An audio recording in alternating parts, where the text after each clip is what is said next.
Peptides, known and unknown.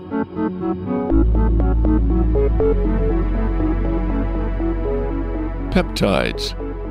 Today, most people are aware of the benefits of peptides. Researchers and physicians keep telling us about drugs and dietary supplements that contain peptides. They help us both to reinvigorate the body and stay fit and overcome illness. Glossy magazine ads promote beauty products. They contain peptides that take care of the skin and help to keep it well groomed. What are peptides whose full benefits are still waiting to be uncovered? Peptides, from the Greek peptos, meaning nutritious, are a family of substances whose molecules are built from the remains of 2 or more amino acids. In 1900, German chemist Heinrich Emil Fischer proposed a hypothesis that peptides consist of a chain of amino acids formed by certain bonds. Chains of 20 to 50 amino acids form oligopeptides.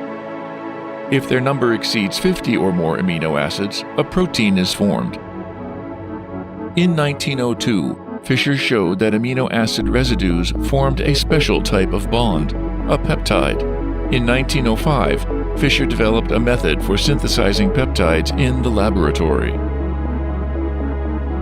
Scientists worldwide have pursued the study of peptides, and Russian researchers and Russian scientists have made great progress in this area. Moscow, the Institute of Chemistry and Natural Compounds of the USSR Academy of Sciences. Today, the Semyakin-Ovchinnikov Institute of Bioorganic Chemistry of the Russian Academy of Sciences.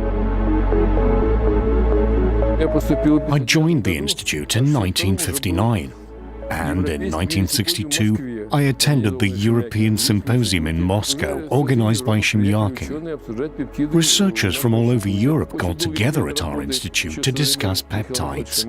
Working together with Semyakin and Ovchinnikov for many years, we dealt with individual products such as peptides. We developed some drugs and analyzed antibiotics. Did you see an abstract sculpture in the institute's courtyard? It is a peptide that forms a potassium complex and transports potassium through membranes, thereby disrupting the normal metabolism of microorganisms, which die when exposed to this antibiotic. This discovery was awarded the Lenin Prize at the time. Vadim Ivanov, a Russian-born bioorganic chemist, one of the world's leading experts in protein-peptide chemistry, started peptidomics, a new field in the study of peptides. He performed structural and functional analysis of hundreds of new natural peptides from animal and plant tissues. He collected the world's largest library of peptidomics. What happens to peptides in living organisms? What is the origin of peptides? How many are they? Can we group peptides by function, or maybe by their location in different parts of the body, or different systems, tissues, fluids, and so on? Today, you can try to screen these things. The science of peptide system analysis is called peptidomics. We identified 20,000 peptides in moss, which was a model plant, and it proved to be the best for systematic peptide analysis. Besides, we set up such experiments. For example, we increased the proportion of a certain peptide, and the plant grew twice as fast. By regulating the level of peptides, we can vividly affect the growth of plants. And we'd like to apply what we've found in moss to something more practical, say potatoes, or something of the kind. Antibiotic discoveries worldwide peaked in the 1950s and 1960s. Since then, a growing number of infections have become resistant to existing antibiotics. Researchers are looking for new effective drugs and, most importantly, safe ones.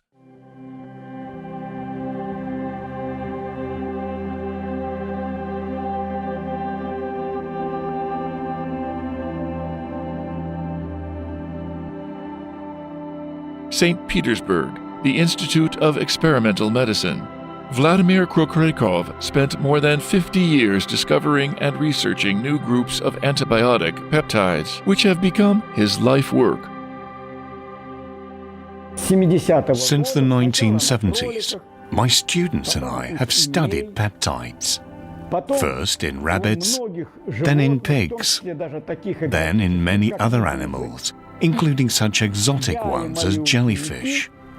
It turned out that these peptides were surprisingly diverse in different species of animals and plants. But they have one common property. That is, they show tropism towards bacteria and fungi with high affinity. And both in phagocytosis and on the surface of the skin or the mucous membrane of the digestive, urogenital and respiratory tract, these compounds perform an important function. They prevent the reproduction of microorganisms inside the body, regardless of whether they are conditionally pathogenic or pathogenic organisms. This is the first line of molecular defense against infection, and it prevents bacteria, protozoa, fungi and viruses as well, according to recent studies. In other words, these are universal antibiotics. Peptide antibiotics are a natural product of the body.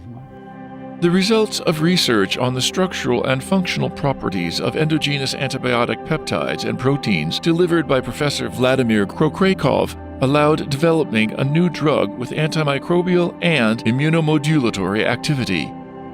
But it is difficult to overcome barriers to its implementation. The developers of conventional antibiotics generate revenue estimated at tens of billions a year. And they find it a disadvantage when any drugs that are more effective than their own ones enter the market. Back in the Soviet time, researchers envisioned the destructive power of stress for all organisms. Therefore, the Communist Party and the government of the USSR instructed researchers to develop a drug that can protect from stress factors.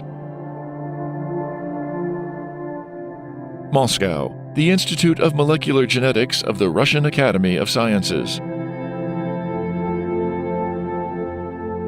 Since 1978, the Institute's researchers were instructed, as they said at the time, by the competent bodies to create new drugs that could help people survive in extreme conditions. There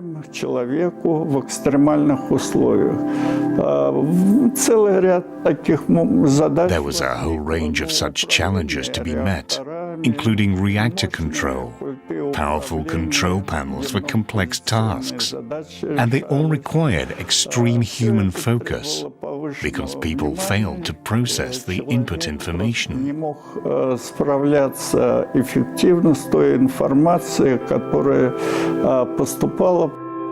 It took more than a decade before Nikolai Myasotov, the doctor of chemistry, discovered and developed the world's first synthesized neuropeptide and proposed a drug based on neuropeptide to treat the effects of stroke.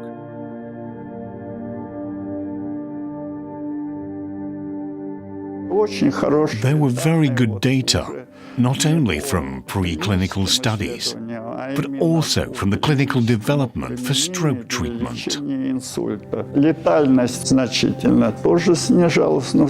The mortality rate dropped, but most importantly, the severe disability rate plunged too, and the drug got regulatory approval. But only a short time ago, scientists in many countries doubted that it was possible to develop a peptide-based drug. This is an example of developing a drug from the first idea based on a new structure. Like I said, some researchers refuse to admit that peptides can be used to design drugs. But they can. на основе пептидов можно создать лекарство, но это действительно так. The Soviet propaganda slogan, "Catch up and overtake America," was essentially referring to military power, which means that the Soviet army must be in full combat readiness and be able to resist various types of aggression and stress.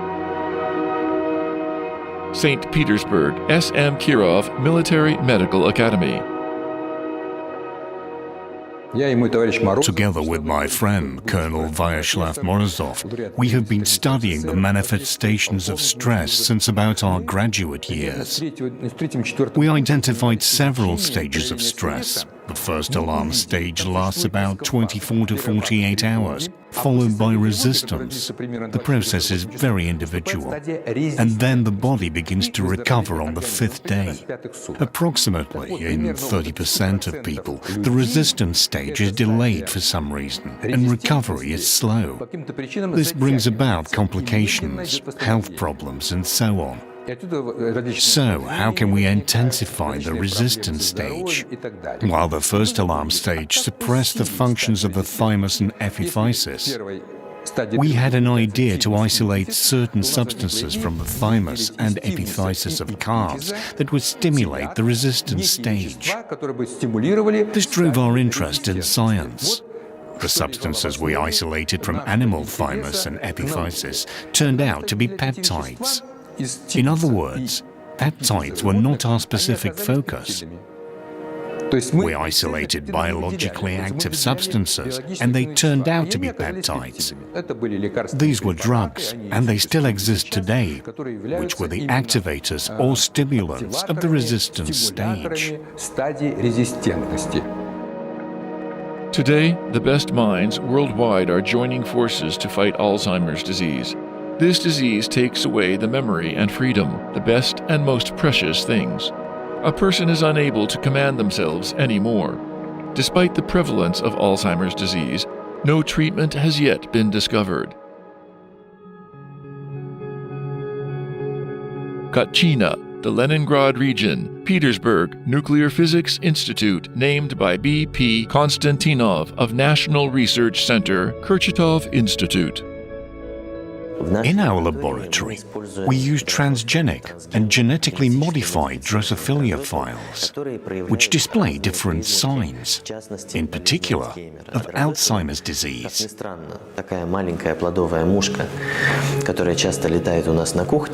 Ironically, Drosophila, a tiny fruit fly, which often flies in our kitchens, has a fairly complex nervous system and brain, which, in many ways, is similar to the animal brain, the human brain in particular.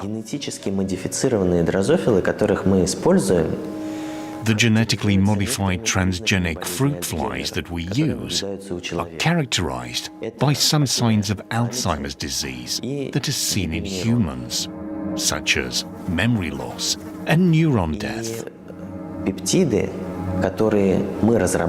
So the peptides that we have developed affect these indicators.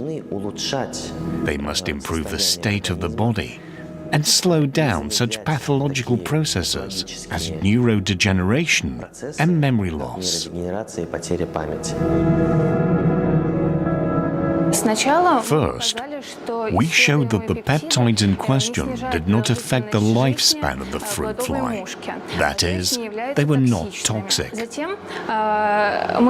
Then we investigated the effect of peptides on memory and learning, Drosophila behavior, and brain neurodegeneration. While Alzheimer's disease decreases cognitive functions and memory and causes speech disorders, we took these disorders and, for further research, selected peptides that showed stronger effects on these signs. We have shown that our peptides were promising compounds for Alzheimer's disease treatment.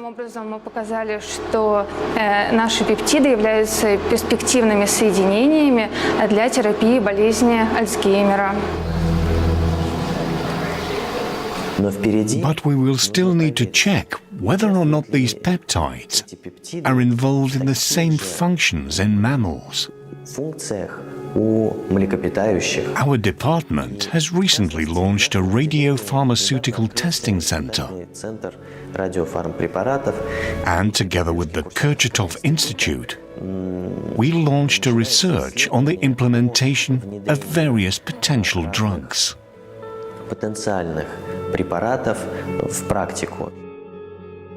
And while young scientists are on the verge of discovering a cure for Alzheimer's disease, the global population is facing another challenge: societal aging. Aging is a success story. All countries, including the Russian Federation, face an increase in life expectancy. The predominance of older people over young requires changes in economic and social policy.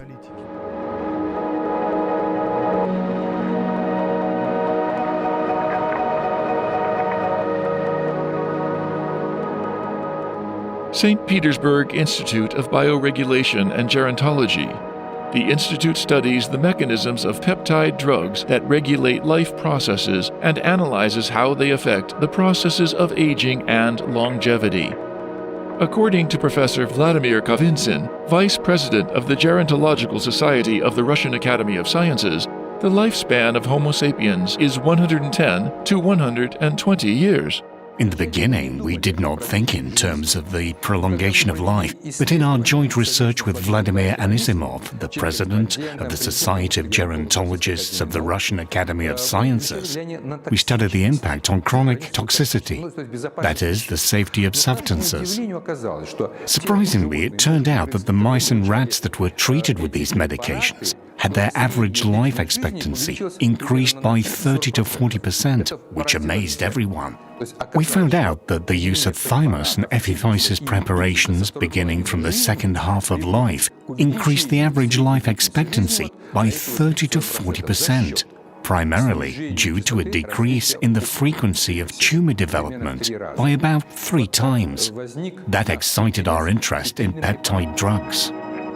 Today, experts unanimously say Russian medicine is aimed at treating the existing diseases, but Europe is focused on prevention and cuts its healthcare costs because people become healthier. According to the World Health Organization and experts in gerontology and geriatrics, age does not matter. That is, the rules of healthy, reasonable behavior are the same for all individuals at 18, 40, 60, and 100 years of age. What can fill our senior years with joy? We create our own life scenario that determines our behavior. We must now adopt the best of what nature and science offer us. Speaking of anti-aging medicine, we should highlight 5 main areas. The use of hormone replacement therapy, which has too many consequences, and therefore we do not address it in this country. Experts in Europe and Russia are researching the use of antioxidants. This gives its tangible results. A key area, in particular, targeting the age of 45 to 50 plus, is the use of neurotransmitter precursors, such as acetylcholine, which enhances metabolism and the activity of brain tissue. Somewhat forgotten are anti-diabetic drugs, which are mainly used for type 2 diabetes, but there is much evidence that they can prolong life and, accordingly, prolong youth. Certainly our key focus are peptides that can affect carbohydrate metabolism and enhance the processes in the pancreas, the neuroendocrine system, and its individual organs. In other words, each organ and system has its own solution for each problem. All these make up a huge peptide library.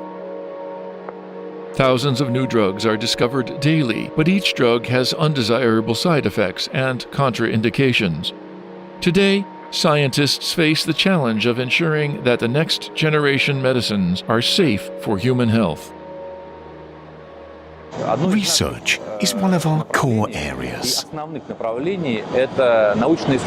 We study the existing peptide preparations and develop new ones. Peptides help recovery. They are indispensable for a healthy lifestyle. Today, people have to struggle with unhealthy environment, poor nutrition and water, and psycho-emotional stressors. They have strong impacts on the body and life quality. They drain the body and host defenses and deplete the balance of peptides in the body. This is why peptide bioregulators are needed to reduce the burden and support the body in its effective struggle. In my opinion, the peptide potential has not yet been fully discovered. There are natural products and they have no side effects. And this has been confirmed by numerous clinical and laboratory studies. Today, scientists, pharmacologists, and doctors develop, research, and apply both natural and synthetic peptides. One common question is, what is the difference between them? Synthetic peptides are the exact copies of natural ones. They are no different. But every natural extract contains more than 100 peptides. That is, the extract captures a larger number of genes.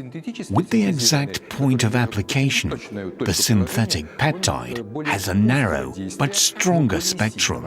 There are more than 100 peptides in the extract, and one peptide is more powerful, although only for a certain function. So only a doctor can figure out what is best for you.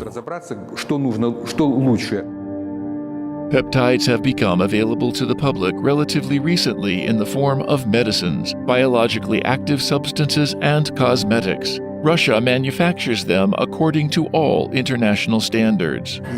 We hold 3 different quality management certificates: the General Safety Certificate, Food Safety Certificate, and the International GMP, which imposes the strictest requirements.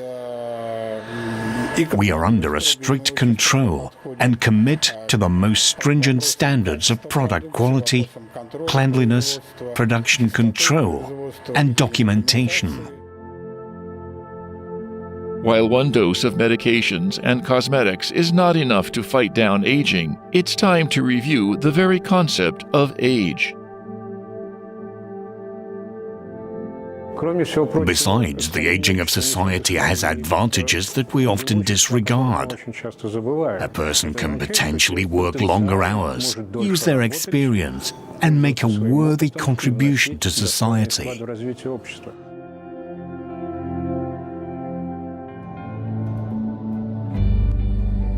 Going back to the developers and researchers of peptides, despite their advanced age, they continue to do what they love, that is, study the new properties and capabilities of peptides. A new use has been recently found for the peptides that affect cardiometabolic syndrome. It is called a disease of the 21st century and associated with cholesterol, sugar, type 2 diabetes, blood rheology, and obesity. There are no available drugs that could improve such conditions. We are researching one tetrapeptide to treat cardiometabolic syndrome, although the drug is still far away. But such research is underway. About 80 years ago, we showed that such pathological conditions were accompanied by changes in peptidomes, the peptide composition. It looks like we are heading in the direction where we can diagnose by peptide analysis. That is, we will find a particular disease by the peptide composition. There is a human breast cancer gene. Together with our Italian peers, including Claudio Franceschi, a great scientist in Italy, we conducted a study in his laboratory. We took transgenic mice, that is, mice with implanted human breast cancer gene, and administered some peptides to them, including epitalon, and suppressed the gene of the breast cancer and cut its activity 4 times and reduced the tumor. This is a brilliant result that has been published abroad. This targeted regulation of gene activity is the future of medicine. In such a short time, we shared only a small portion of our knowledge about peptides. Every day, scientists worldwide discover and research new peptides, and thousands of patients and their loved ones have high hopes for peptides in the fight against cardiovascular diseases, cancer, diabetes, Alzheimer's, and Parkinson's diseases. And maybe, at this very moment, thanks to these substances, another global problem of humanity is being solved.